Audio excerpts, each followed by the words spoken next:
এখন আমরা একটি উদাহরণ দেখব এইমাত্র আমরা যে ওয়াই অক্ষের সমান্তরাল রেখার সমীকরণ শিখেছি তার। ওয়াই অক্ষের সমান্তরাল সরলরেখার সমীকরণ যখন আমরা বের করব তখন অবশ্যই আমাদেরকে দেওয়া থাকবে ওয়াই অক্ষ হতে নির্দিষ্ট দূরত্বে অবস্থিত একটি দূরত্ব। এখানে আমরা দেখতে পাচ্ছি আমাদের বলা হচ্ছে ওয়াই অক্ষ হতে 3/2 একক দূরত্বে অবস্থিত ওয়াই অক্ষের সমান্তরাল সরলরেখার সমীকরণ কী হবে তা জানতে চাওয়া হচ্ছে।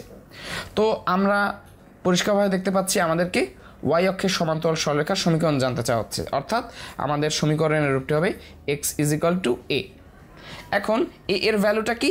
এ এর ভ্যালু বা মানটা হবে যে ওয়াই অক্ষ থেকে যে কতখানি দূরত্বে আমি অবস্থান করতেছি তার দৈর্ঘ্য।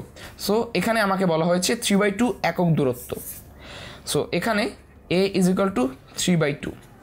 খেয়াল রাখবে এখানে আমাকে বলা হয়েছে 3/2 একক দূরত্ব, কিন্তু কোন দিকে, ডানে না বামে, তা আমাকে পরিষ্কার করে বলে দেওয়া হয়নি।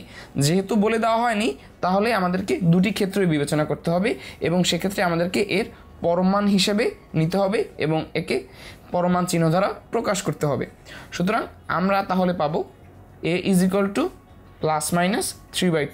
প্লাস মাইনাস কেন? যদি a = +3/2 হয় তাহলে ধরে নিচ্ছি এটা +3/2 দূরত্ব বোঝালে রেখাটি হবে এরকম, আর যদি -3/2 হয় তাহলে রেখাটির অবস্থান হবে এখানে এবং এর স্থানাঙ্ক -3/2।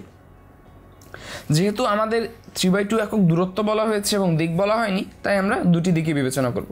সুতরাং আমাদের সমীকরণ হবে